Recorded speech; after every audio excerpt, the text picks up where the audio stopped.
치솟는 월세로 쫓겨날 위기에 놓인 주민들이 구의회를 움직여 생활의 터전을 지켜냈습니다. 주민의 일상에 활력을 주던 벚나무가 하루아침에 베어질 위기에 처했습니다. 그러나 동네 주민과 구의원이 그 벚나무를 함께 지켜냈습니다.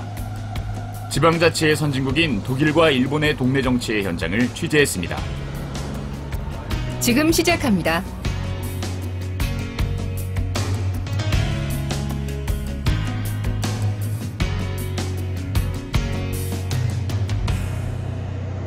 김 기자는 도쿄에서 벚나무 마을을 취재하셨다고요? 네, 제가 먼저 찾아간 지역은 일본 도쿄도 나카노구인데요. 그곳에서 나카노 구의회의 한 의원을 만났습니다. 네, もう少し春になるとここに菜の花が咲きます。菜の花。菜の花と桜がとても綺麗な名所ですここ。それを楽しみに皆さんしてますので。 주민들에게는 소중한 가로수이군요. 네, 그런데 지난해 12월 가로수의 관리를 맡고 있는 나카노구와 토지 소유권을 갖고 있는 일본 철도 JR이 주변 정리를 이유로 예고도 없이 벌채에 나섰다고 합니다. 주민들의 저항이 일어났겠군요. 네, 이를 본 주민의 연락을 받고 라이즈 의원이 급히 현장으로 달려갔는데 이미 몇 그루는 흉측하게 베어진 뒤였다고 합니다. 곧바로 지역 주민들과 함께 라이즈 의원은 한밤에 기습벌채를 중단시켰고 나카노 구의회 의원들과 주민들은 나카노구의 벌채의 부당성을 항의했다고 합니다. 樹木医さん、樹木を診断するお医者さんね、樹木医さんがに診断をして、欲しいということで地域の皆さんが私も議会でね診断もしないで勝手に 老木だから切るというのはおかしいとそれはということで樹木医の診断を中野区がしました。危ない木はね電車が通りますからやっぱりちゃんと診断してやむを得ないと思ってます。その代わり、若い木を植え替えて、また何年かすれば咲いてきますのでね。 결국 나카노구는 전문가의 안전진단 이후 철도 운행에 심각한 위협을 줄 수 있는 16그루만을 베기로 했고 모든 벚나무를 자르려고 했던 계획을 대폭 수정했습니다. やっぱりその住んでいる人のことをまず第一に考えて活動してほしい。ライジュさんはそれをちゃんとやってくれている区議員さんだと住民側の立場に立っていろいろ意見を言ってくれる方だと思っています。 ライジュさんが区議だからどうとかっていうこと全然考えてないので、そうですね。一区議でもあるけど、一住民の仲間と思って、あとは良き先輩で、どうしたらいいかっていう戦い方を教えていただくっていう。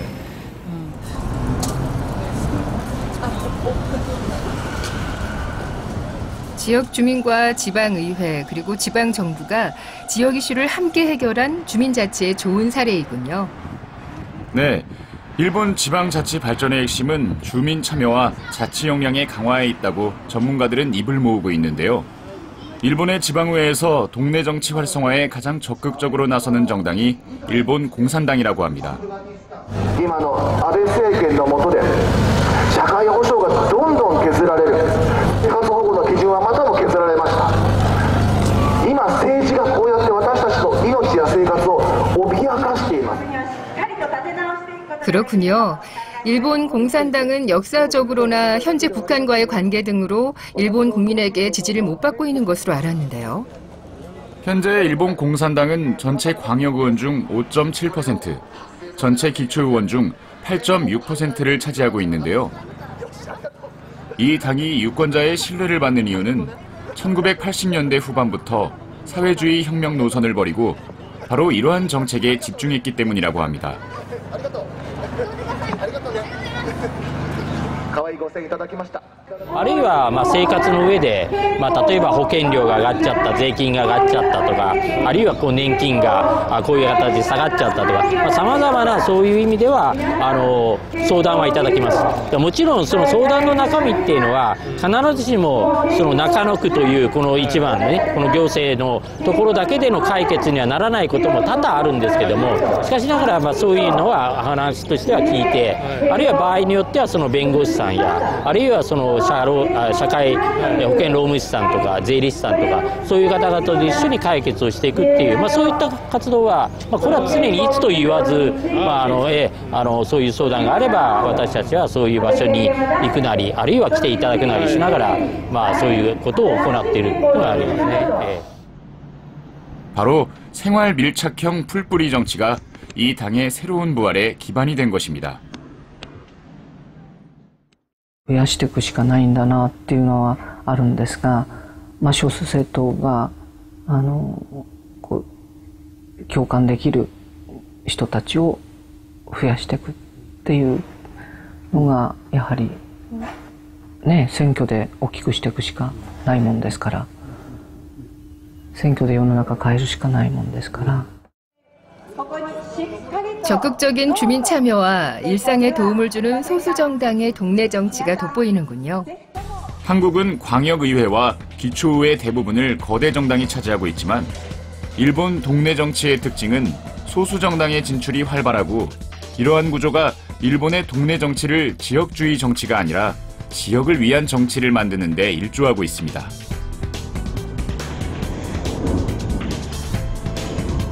자, 이번에는 자치분권의 나라, 독일로 가볼까요?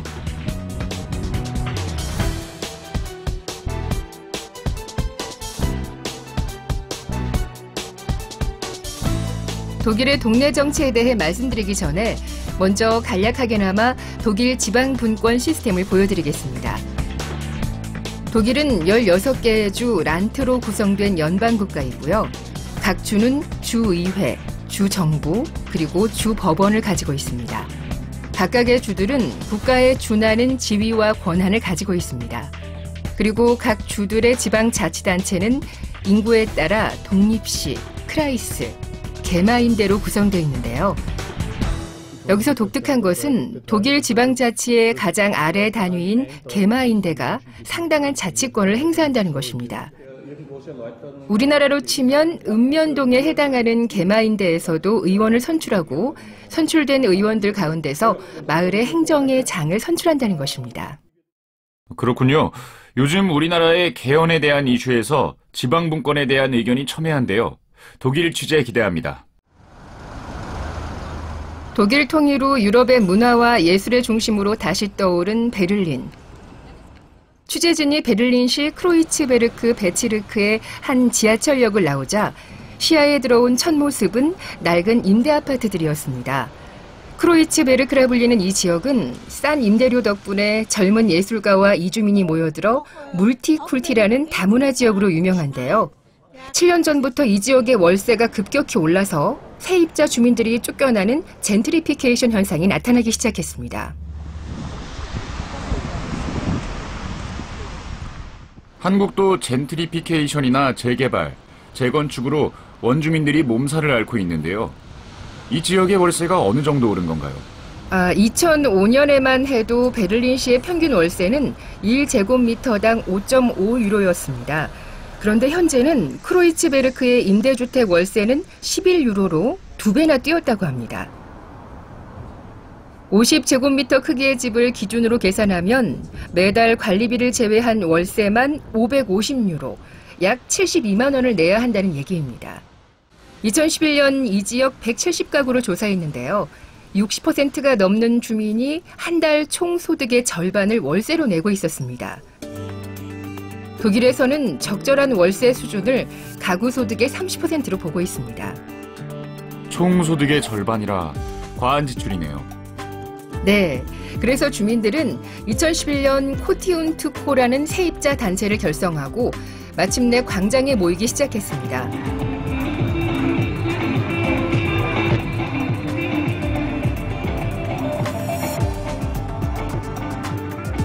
크로이츠베르크 지하철역 앞 광장에서 작은 오두막 같은 사무실이 보였는데요. 이곳은 코티온투코가 만든 대안 공간입니다. 이곳에서 코티온투코 대표 활동가이자 주민인 칼텐 보른 씨를 만났습니다. Also als wir angefangen haben, haben wir gedacht, ein paar Nachbarn von mir, es geht hier um 3 Häuser, wo die Mieten hochgehen. Dann haben wir festgestellt, nee, das betrifft eigentlich das ganze Kotten. Dann haben wir gemerkt, nein, es betrifft die ganzen Sozialwohnungen in Berlin. Die Gesetze, die für uns zu treffen, betreffen 140.000 in Berlin. Dann haben wir Jahre später gesagt, nein, eigentlich geht es nicht nur um die Sozialwohnungen, sondern es geht auch um die Wohnungsbaugesellschaften vom Land Berlin. Es geht um die Wohnungsfrage, die Wohnraumversorgung. Die Frage, was macht der Staat, um einkommensschwache Personen mit Wohnraum zu versorgen? Und können wir im demokratischen Sinne, weil Berlin hat das Tolle, dass wir eine sehr gemischte Stadt sind, sozial, nicht so segregiert.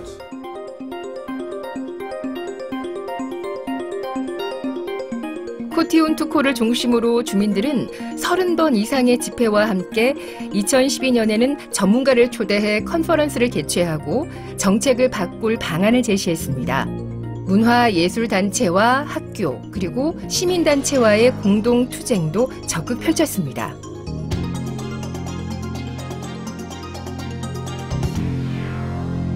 Volksentscheid hieß der. Und da haben wir ein Gesetz geschrieben. Es gibt ja die Möglichkeit, in einer direkten Demokratie, im Volksentscheidgesetz, ein Gesetz zu schreiben. Das haben wir getan mit 56 Paragraphen, glaube ich. Und zum einen behandelte das die Wohnungen des sozialen Wohnungsbau, also vielleicht eine wichtige Zusatzinformation grundsätzlich. Wir reden über privaten sozialen Wohnungsbau. Von privaten Eigentümern, die staatlich subventioniert sind. Das ist ganz wichtig. Das ist nicht landeseigene Unternehmen. Das sind 2 verschiedene Sachen. Vielleicht ist es nochmal wichtig, deutlich zu machen. Das heißt, wir haben den sozialen Wohnungsbau, dafür Verbesserungen geschrieben ins Gesetz und bei den kommunalen Gesellschaften. Also wie gesagt, die Frage war, wie können wir insgesamt in der Fläche in Berlin was verbessern? Das war der Ausgangspunkt.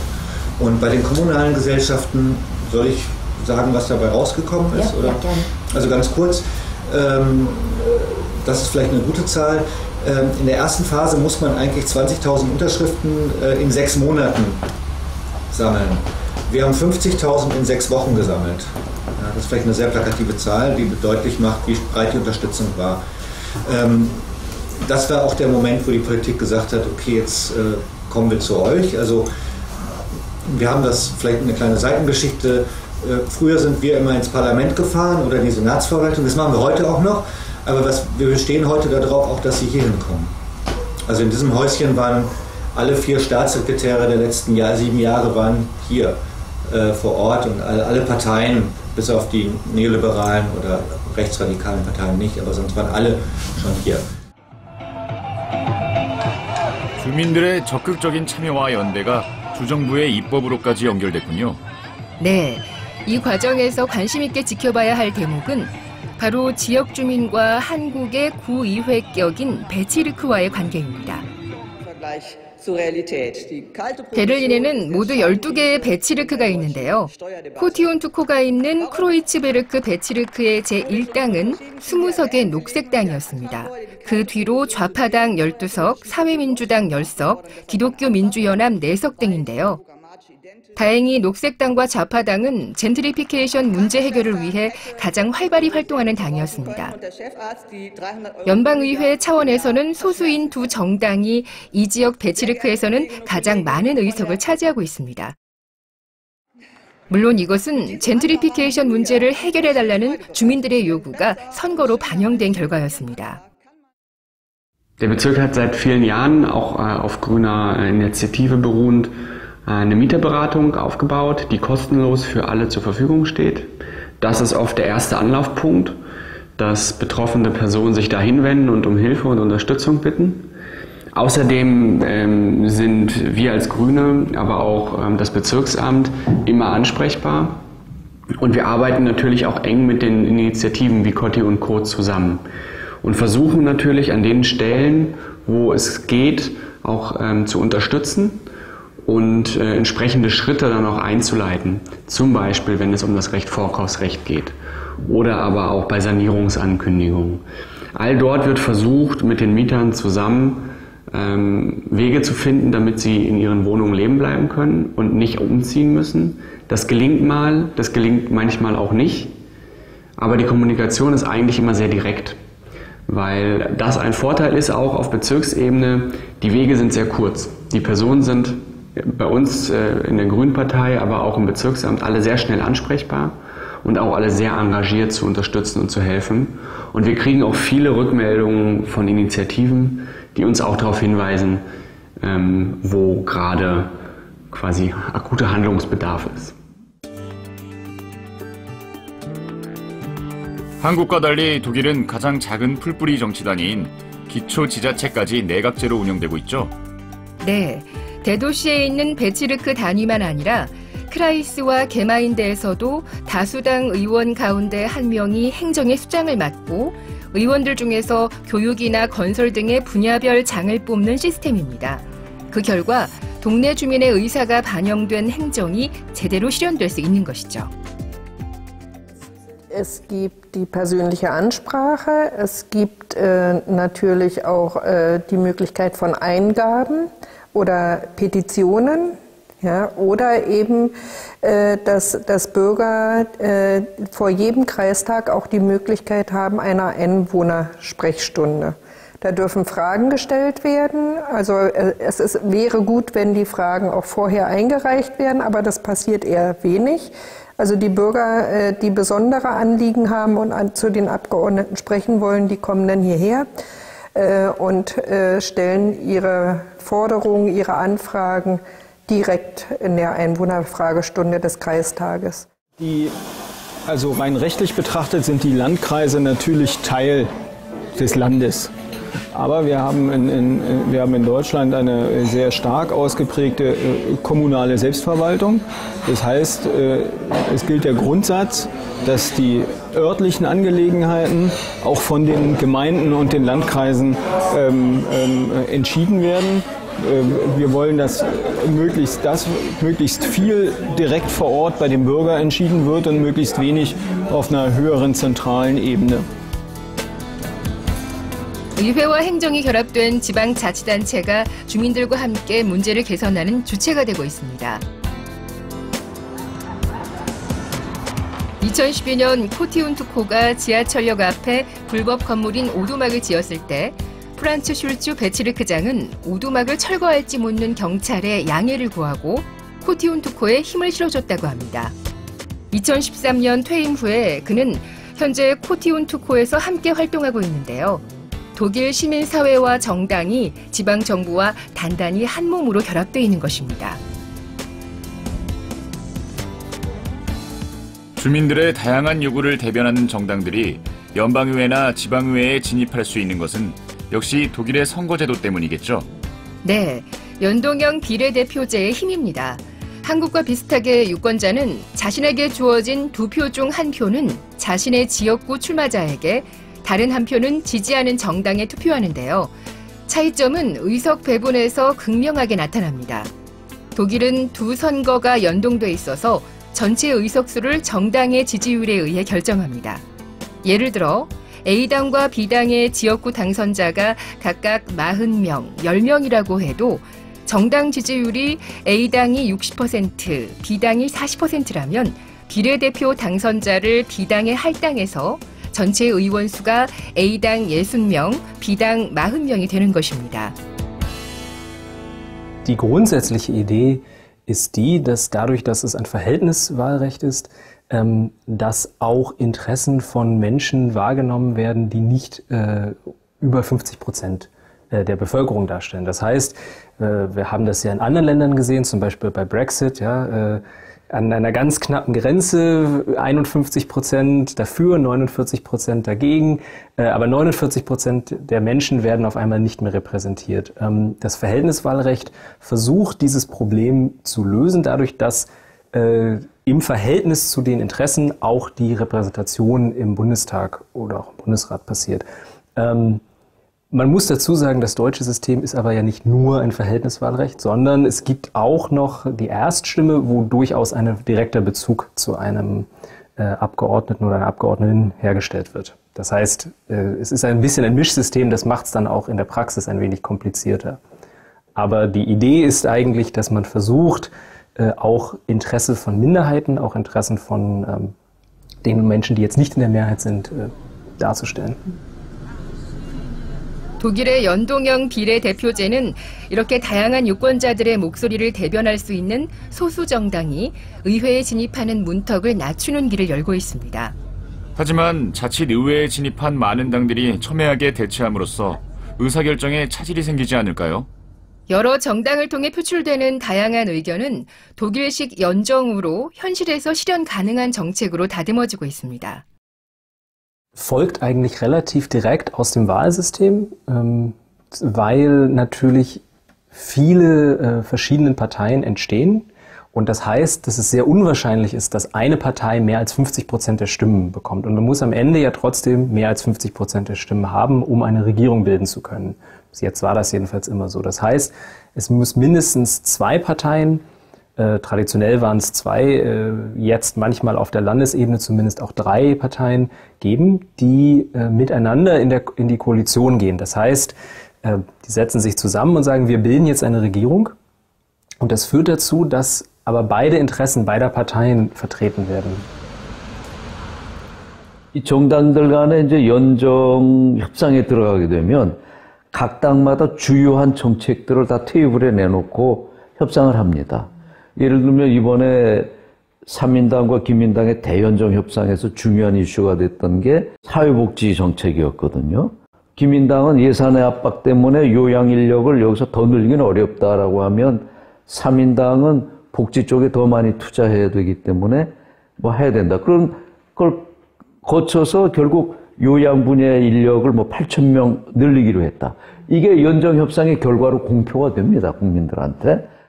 무슨 장관 자리를 어느 당에서 몇 개 가져가고 하느냐 이런 논리에만 익숙했던 우리한테 독일의 연정 협상은 되게 길기도 하고 너무 구체적인 주제들을 가지고 오래 다루고 얼핏 보면 되게 싱겁고 째째하기도 한 것 같지만 사실 정치라는 게 뭐예요?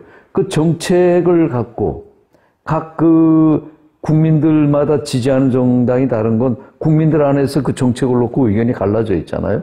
이걸 정당들이 대리해서 그 차이점을 좁혀가는 겁니다.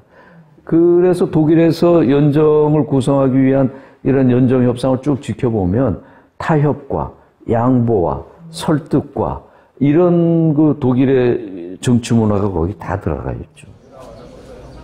시민의 다양한 의견을 반영하는 각 정당의 대화와 타협의 정치 문화가 부럽군요. 현재 우리나라의 개헌 논의에서 가장 이슈가 되고 있는 지방 분권의 확대의 의미에서 우려하는 것이 지방정부의 경제적 자립의 문제인데 취재를 해보셨나요? 네. 독일 연방제도 당연히 지자체 간의 재정 자립에 대해 관심이 많았습니다.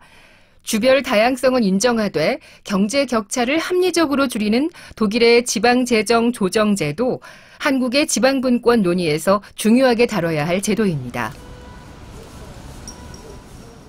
Naja, das ist natürlich so ein bisschen die Frage, wie ähnlich die Lebensverhältnisse sein sollen innerhalb eines Landes. Nicht? Wollen wir ein Land haben, wo in einem Bundesland das Schulsystem super gut ist?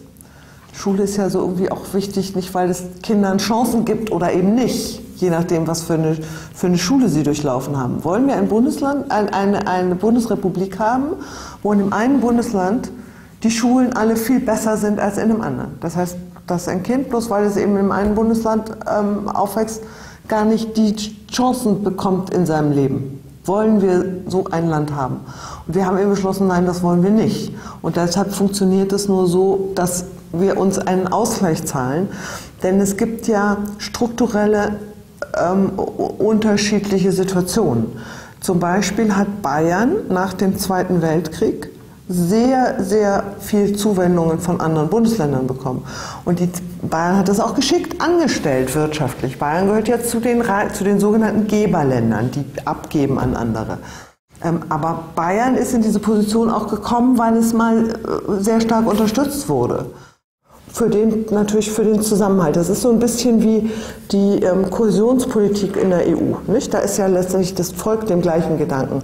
Dass wir gesagt haben, wenn wir so eine Gemeinschaft haben, wo wir Dinge wo wir Dinge gemeinsam beschließen wollen, darüber, wie wir unsere Gesellschaften strukturieren, dann setzt das voraus, dass wir auch so einen gewissen Standard haben, den wir alle halten. 독일 헌법은 어느 주가 경제적으로 어려울 때 다른 주의 예산을 나눠주도록 명시하고 있습니다. 독일 국민이라면 어느 지역에 사는지와 관계없이 평등한 복지를 향유할 권리가 있다는 인식이 헌법에 반영된 것이죠. 독일에서 동네 정치가 활발하게 이뤄지고 있는 이유를 알겠습니다. 다양한 장치들이 결합돼 있더군요. 시민사회와 지방의회의 밀착, 연동형 비례대표제, 평등을 보장하는 헌법 등이 독일식 지방자치를 완성하고 있었습니다. 개헌을 앞두고 지방 분권에 대해 활발한 논의를 벌이고 있는 한국에 중요한 시사점을 던져주고 있습니다. 이제는 지방 분권을 할 것인가 말 것인가를 논하는 수준에서 벗어나 독일식 지방자치의 여러 요소들을 통해 어떤 지방 분권이어야 하는가를 논의해야 할 시점입니다.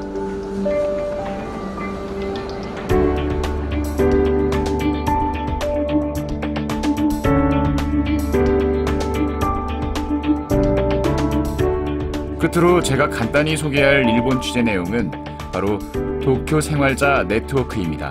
도쿄 생활자 네트워크요? 당명인가요? 일본에서는 다양한 사회에서 다양한 과제를 해결하고 성장하는 시민의 정체의식을 수용할 수 있는 지역 정당의 역할이 커지고 있습니다. 지역 정당이라고 하니까 좀 부정적으로 들리는데요. 지역 주민을 위한 지역 주민의 당을 말하는데요.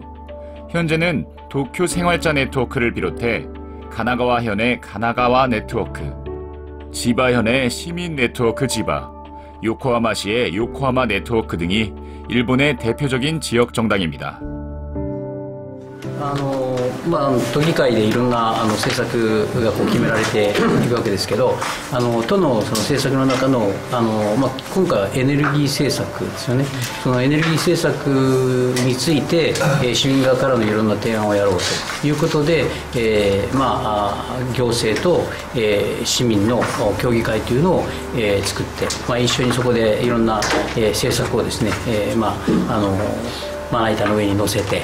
それで議論をして、でそれをもう少し前進させようというそういうような会ですね。 지역 정당 가운데서도 눈길을 끄는 건 도쿄 생활자 네트워크인데요. 가장 역사가 오래됐고 활동도 왕성합니다. 1977년 삶의 방식을 바꾸자는 슬로건을 내걸고 탄생해 이듬해 도쿄도 내리마 구의회 선거에서 첫 지방의원을 배출했습니다.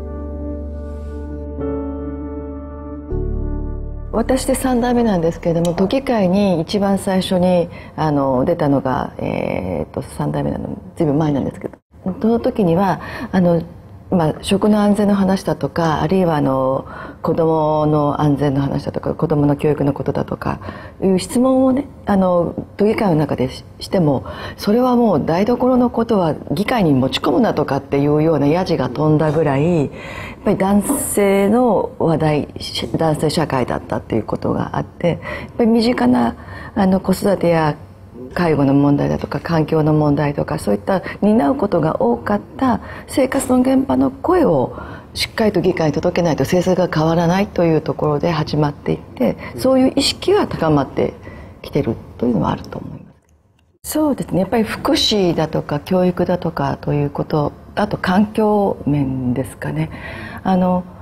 でちょっとさっきの話と合わせますと、子育てや介護のことがありましたけれども、政治に市民参加を進めていくっていうことだと思うんです。政治は生活の道具だという言葉がさっきも出てきたかと思うんですけれども、今までの政治だとトップダウンで政策が来ると、実際の生活の現場での必要としている政策とズレが生じてくるんですね。で良かれと思ったとしても現場の声とは違ってる。障害者権利条約の時にも Nothing about us without us っていう私たちのことを私たち抜きで決めないでっていう言葉があったかと思うんですが、生活の当事者である人たちの生活者の視点が政治に生かされていかないと、いくらいろんな制度を作ったとしても実際には使い勝手が悪かったりするかと思うんです。さっきの介護保険 현재 도쿄 생활자 네트워크의 영향력은 어떻습니까?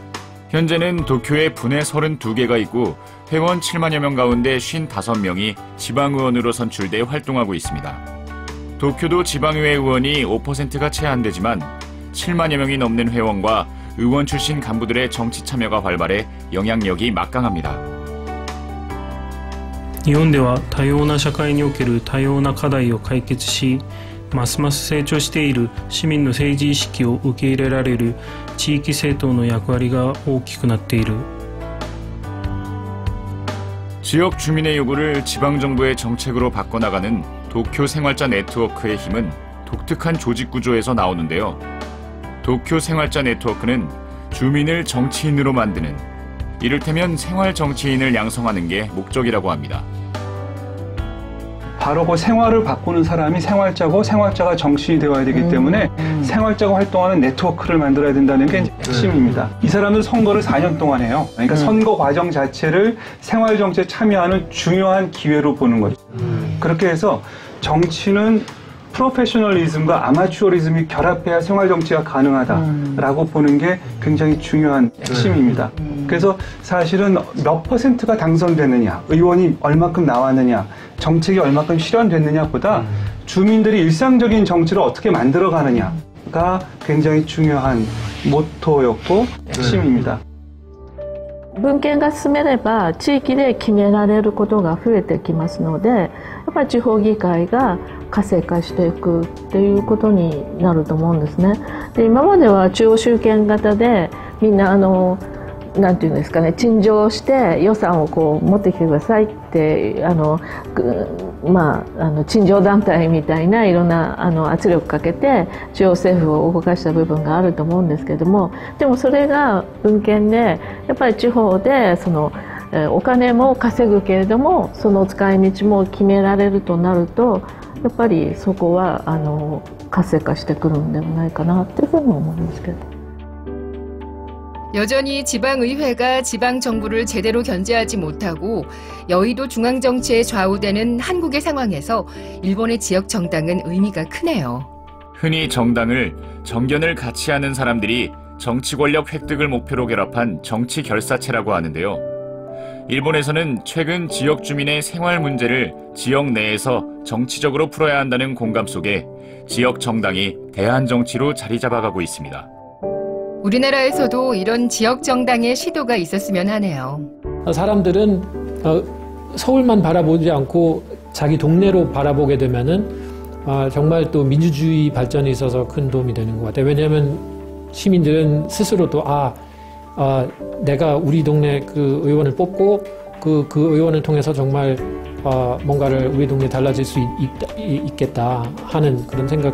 그러면은 더 적극적으로 또 이제 그 지방의원 하려고 하는 사람들도 더 많아지고 또 이제 그러면은 여기 그 우리 지방에 있는 그 도당이나 좀 더 도당원 돼가지고 또 뭐 활동해야 되겠다. 그러니까 뭔가를 내 활동으로 인해서 뭔가를 달라질 수 있다고 생각하게 되면은 또 적극적으로 될 거 아니에요. 그러니까 그건 바로 이제 민주주의의 활성화 도움이 되고 민주주의의 그 발전과 진전이 도움이 되기 때문에 굉장히 중요한 부분이죠. 독일과 일본의 지방 분권 시스템이 한국에 그대로 적용될 수는 없지만 지방 분권의 논의가 한창인 우리나라에 의미 있는 취재가 됐습니다.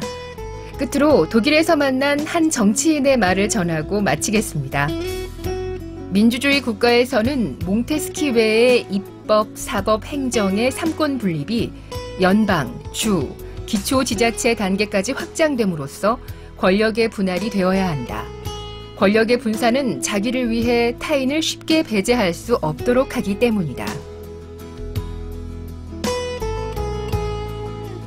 Auf kommunaler Ebene ist es so, Da kann ich mitreden, da kenne ich mich aus, da kenne ich die Leute und da sieht es dann natürlich auch immer ein bisschen besser aus. Ne? Was das auch erlaubt, ist eine gewisse Form von Experimentierfreudigkeit auf Länderebene. Insbesondere wenn es darum geht, welche politischen Koalitionen können wir eingehen. Ja? Also was auf Länderebene möglich ist, ist wesentlich vielfältiger, als was auf Bundesebene möglich ist. Und auf Länderebene wird dann oft etwas erstmal ausprobiert und dann, wenn es funktioniert, vielleicht auf Bundesebene auch umgesetzt. ことはっていうと、今まで政治においてもマイノリティだった女性というのはマイノリティだったと思うんですが、そこをしっかりとやっていかないと政治がどんどんかけ離れて生活とかけ離れてるっていうことをどれだけアピールできるかなと. 예를 들면 독일 기본법은 한 70년 지금 지냈는데 거의 한 70번 고쳤거든요. 근데 이제 헌법이라는 거는 물론 아주 근본적인 거기 때문에 쉽게 바꾸면 안 되지만은 근데 필요할 때 바꿀 수 있어야 되는 그런 법으로 봐야 된다고 봅니다. 물론 또 이제 한국의 정치 역사 때문에 일종의 이 개헌에 대한 트라우마는 있겠지만은 누가 그렇게 개헌이 아니라 개악했는지 한번 보면은 너무나 분명하잖아요. 그러니까 똑바로 보고 이런 과거를 똑바로 보고 정리하고 넘어가면은 개헌에도 아무 그런 두려움 안 해도 되고 조금 더 여유 있게 조금 더 유연하게 지금 한꺼번에 이런 의원 내각제라는 그 이상으로 가지 못한다고 하더라도 조금씩 문제되는 부분을 고쳐가면서 하는 것도 하나의 방법이다. 뭐 이렇게.